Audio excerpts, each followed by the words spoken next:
ধীরে ধীরে শুদ্ধিকরণের পথে হাঁটছে প্রদেশ বিজেপি। শারদোৎসবের পর বহর বাড়বে শুদ্ধিকরণের। ইতিমধ্যে প্রদেশ বিজেপি দুর্নীতিবাজ নেতাদের লম্বা তালিকা তৈরি করেছে। এই তালিকায় রাজ্য কমিটির সদস্য থেকে শুরু করে বুথ স্তরের নেতারাও স্থান পেয়েছে।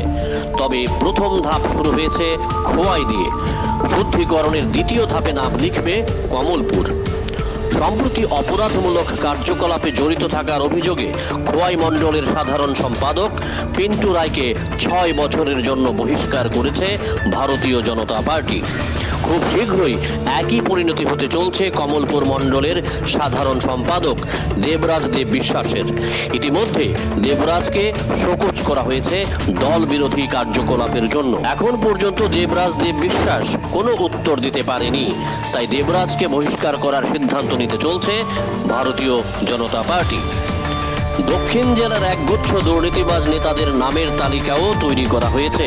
উৎসবের পর ধীরে ধীরে মানিক রাজীব জুটি তাদেরকে ছেঁটে ফেলার সিদ্ধান্ত নিয়েছে। প্রদেশ বিজেপির অন্দরমহলের খবর, এখন পর্যন্ত গোপনে কোষাভাও ভবন বিভিন্ন স্তরের 69 জন নেতার নামের তালিকা চূড়ান্ত করেছে। প্রত্যেকের বিরুদ্ধে দল বিরোধী কার্যকলাপ বা দুর্নীতির অভিযোগ রয়েছে।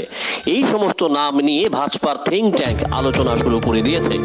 বিজেপির শীর্ষ নেতৃত্ব বিলক্ষণ বুঝতে পেরেছেন, শুদ্ধিকরণের পথে না হাঁটলে আগামী দিনে বিপদ আরো ভয়াবহ হয়ে উঠতে পারে। কারণ মাত্র 39% মানুষের ভোট নিয়ে ক্ষমতায় এসেছে বিজেপি, কিন্তু একাংশ নেতার কারণে জনমনে নষ্ট হচ্ছে দলের ভাবমূর্তি। সামনেই লোকসভা নির্বাচন। জাতীয় ভোটের আগে দলের দুর্নীতিবাজ নেতাদের না সরাতে পারলে মানুষের কাছে জবাবদিহি করতে হবে।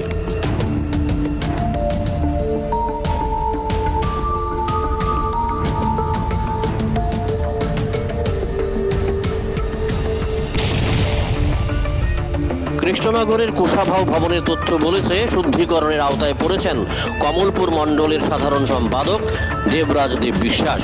তিনি মুখ্যমন্ত্রীর বিরুদ্ধে সামাজিক যোগাযোগ মাধ্যমে মন্তব্য করেছেন, তাকে দল ভালোভাবে নেয়নি।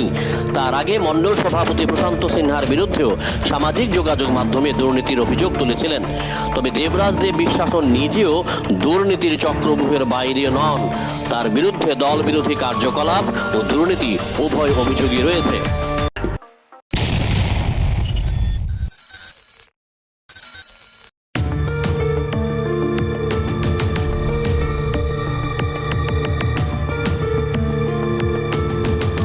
Bureau report, jam 24 news.